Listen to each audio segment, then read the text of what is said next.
बिस्मिल्लाहिर्रहमानिर्रहीम अस्सलाम वालेकुम। Welcome back to biophysics spectrum my dear students. अगर आपने अभी तक मेरे चैनल को सब्सक्राइब नहीं किया तो जल्दी से इसको सब्सक्राइब कर लें, बेल आइकन पर क्लिक कर लें, वीडियो को लाइक कर लें और अच्छा सा कमेंट कर दीजिएगा।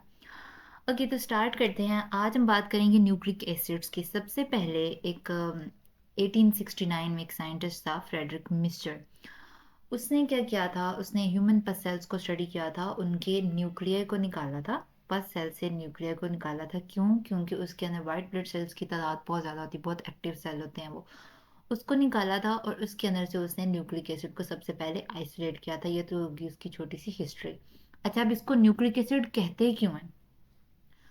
क्योंकि ये निकाला गया था पस सेल्स के न्यूक्लियाई से, तो इसके नाम के स्टार्ट पे है न्यूक्लिक। और क्योंकि इसकी नेचर जो है दैट इज एसिडिक, उसकी पीएच बिलो देन 7 है, जिसकी वजह से हम इसको पूरा नाम देते हैं न्यूक्लिक एसिड का।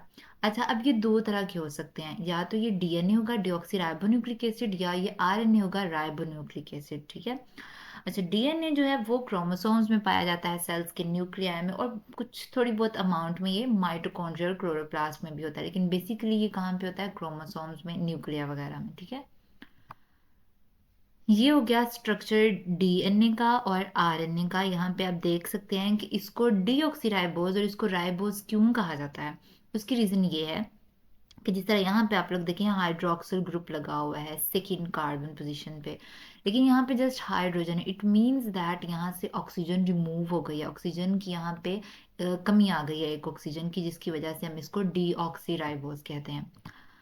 अच्छा जी, डीएनए की तो हमने बात कर ली, वो कहाँ पे होता है। अब बात करते हैं आरएनए की। वो प्रेजेंट होता है जी न्यूक्लियोलस में, राइबोसोम्स में, साइटोसोल में, और सेल के डिफरेंट अदर पार्ट्स के अंदर थोड़ी थोड़ी अमाउंट में, जिस तरह डीएनए माइटोकॉन्ड्रियल क्लोरोप्लास्ट में थोड़ी थोड़ी अमाउंट में प्रेजेंट था। अब क्योंकि दोनों के कुछ फंक्शंस वगैरह डिफरेंट आ जाते हैं, रिक्वायरमेंट पे भी डिपेंड करता है बॉडी की, कि बॉडी ने फंक्शन कौन सा परफॉर्म करना है, उस हिसाब से फिर डीएनए और आरएनए डिफरेंट डिफरेंट लोकेशंस पे प्रेजेंट होते हैं। अच्छा, ये जो न्यूक्लिक एसिड्स है ना, ये बड़े कॉम्प्लेक्स किस्म के होते हैं। क्यों? क्योंकि ये भी कुछ छोटे छोटे यूनिट से बनते हैं। वो यूनिट्स जो होते हैं उनको न्यूक्लियोटाइड्स कहते हैं। तो वी कैन से दैट के न्यूक्लिक एसिड्स होते हैं वो खुद पॉलीमर्स होते हैं। क्यों? क्योंकि वो छोटे छोटे यूनिट से, न्यूक्लियोटाइड से मिलकर बने हुए होते हैं। अच्छा जी, अब जो डीएनए है ना, वो जिन न्यूक्लियोटाइड से मिलकर बनेगा उसको डीऑक्सीराइबोन्यूक्लियोटाइड्स कहेंगे, और आरएनए जो होगा वो जिन न्यूक्लियोटाइड से बना हुआ होगा उसको राइबोन्यूक्लियोटाइड्स कहेंगे। अच्छा, अब ये न्यूक्लियोटाइड्स हैं क्या, ये क्वेश्चन बनता है। ठीक है, और ये बहुत इंपॉर्टेंट क्वेश्चन है। न्यूक्लियोटाइड असल में 3 सब यूनिट से मिलकर बनता है।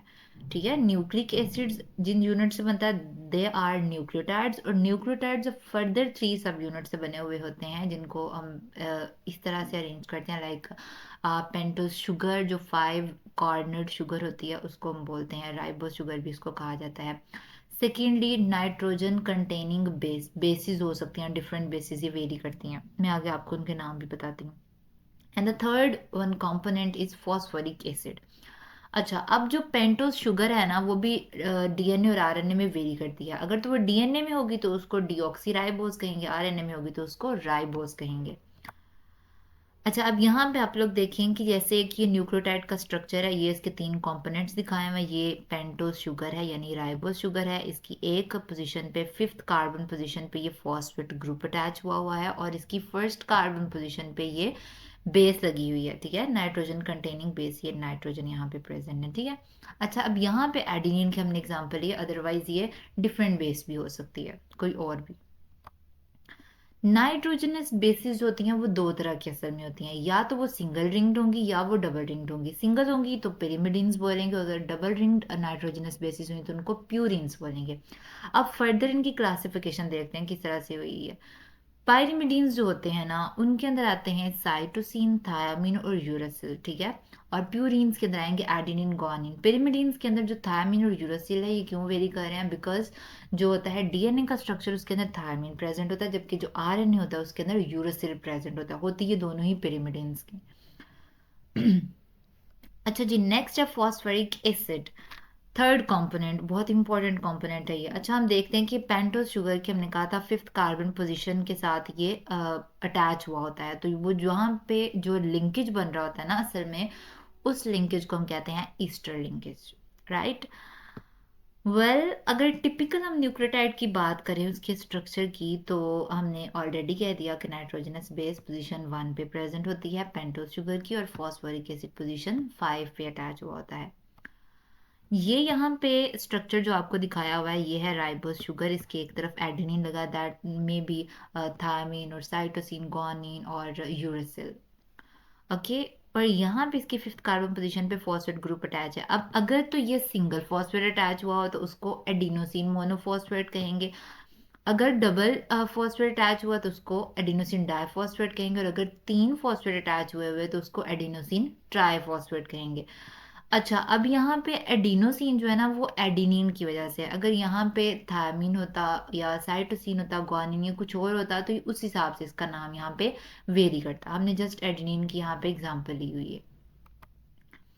अच्छा जी, अब हमने जैसे कि बात की कि फॉस्फेट जो है वो पेंटोस शुगर के साथ ईस्टर बॉन्ड बनाता है।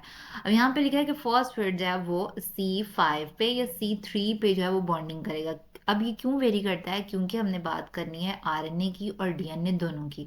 तो आरएनए का अगर हम स्ट्रक्चर देखें जिसके अंदर जो न्यूक्लियोटाइड है दैट इज राइबो न्यूक्लियोटाइड, और उसको हम 5 प्राइम राइबो न्यूक्लियोटाइड क्यों कहते हैं? क्योंकि उसकी 5 कार्बन पोजीशन पे ईस्टर बॉन्ड बन रहा होता है, और डीएनए के अंदर वो थर्ड कार्बन पोजीशन पे बनता है, जिसकी वजह से उसको 3 प्राइम डीऑक्सी न्यूक्लियोटाइड कहा जाता है। ठीक है जी। अच्छा, अब यहाँ पे आप लोग देखें ये स्ट्रक्चर किस तरह से है। ये सिंगल, ये ओ जो है ना, ये ओ बॉन्डिंग जो शो करती है ना, ये असल में ईस्टर बॉन्ड होता है। और यहाँ पे क्योंकि सिंगल बॉन्ड है इसलिए हम इसको ईस्टर बोलेंगे, डाई ईस्टर बॉन्ड नहीं कहेंगे। नेक्स्ट चलते हैं जी। अच्छा, अब न्यूक्लियोसाइड क्या होता है? ये भी बहुत इंपॉर्टेंट क्वेश्चन है। आप याद रखिएगा, आपके पेपर के अंदर एक बहुत इंपॉर्टेंट शॉर्ट क्वेश्चन आ जाता है कि न्यूक्लियोटाइड और न्यूक्लियोसाइड का डिफरेंस बयान करें, differentiate between nucleotide and nucleoside, how nucleotide is different from nucleoside, मतलब डिफरेंट तरीके से वो आ सकता है। सो न्यूक्लियोसाइड जो होता है ना वो नाइट्रोजनस बेस और पेंटोज शुगर से मिलकर बना हुआ होता है। तो न्यूक्लियोसाइड के अंदर अगर हम उसके साथ साथ फॉस्फोरिक एसिड का इजाफा कर दें तो फिर वो न्यूक्लियोटाइड बन जाता है। ठीक है, अब हर न्यूक्लियोटाइड जो होता है उसके अंदर राइबोस शुगर होती है, और जबकि जो डीएनए के अंदर शुगर प्रेजेंट होती है that is deoxy ribose. Ribose sugar जो है वो आरएनए के लिए खास है। डीएनए को डीऑक्सीराइबोस क्यों कहते हैं ये मैं आपको ऑलरेडी बता चुकी हूँ कि उसके कार्बन नंबर 2 पे, उसकी 2 कार्बन पोजीशन पे जो हाइड्रोक्सिल ग्रुप होता है वहां से एक ऑक्सीजन रिमूव हो गया होता है। अच्छा जी, अब लास्ट पॉइंट हमारे लेक्चर का ये है कि जो एटीपी है ना, जो एडिनोसिन ट्राइफॉस्फेट था, उसकी एग्जांपल हमने क्यों दी थी? क्योंकि एटीपी जो है दैट इज एनर्जी करेंसी। ठीक है, वो एक एनर्जी करेंसी है। हमारी बॉडी के अंदर जितनी भी एनर्जी स्टोर होती है वो सारी की सारी किसकी फॉर्म में होती है? एटीपी की फॉर्म में होती है। ठीक है, तो ये एक बहुत इंपॉर्टेंट बात है, ये आपने याद रखनी है एमसीक्यू के हवाले से भी और वैसे अपने जनरल नॉलेज के हवाले से भी। नेक्स्ट हम इंशाल्लाह नेक्स्ट सेक्शन में बात करेंगे डीएनए की, और फिर आरएनए को पढ़ के हम इंशाल्लाह ताला अपना चैप्टर कंप्लीट करेंगे। आप लोग इसको अच्छे से समझ लेना। अगर कोई बात समझ नहीं आए तो कमेंट बॉक्स में जाकर क्वेश्चन कर लेना और मैं आपको उसका आंसर दे दूंगी। अगेन, चैनल को अगर आपने अभी तक सब्सक्राइब नहीं किया तो जल्दी से उसको सब्सक्राइब कर लो, और अब यार वीडियो को लाइक भी कर देना और कमेंट भी कर देना। सी यू इन नेक्स्ट वीडियो इंशाल्लाह, तब तक के लिए अल्लाह हाफिज़।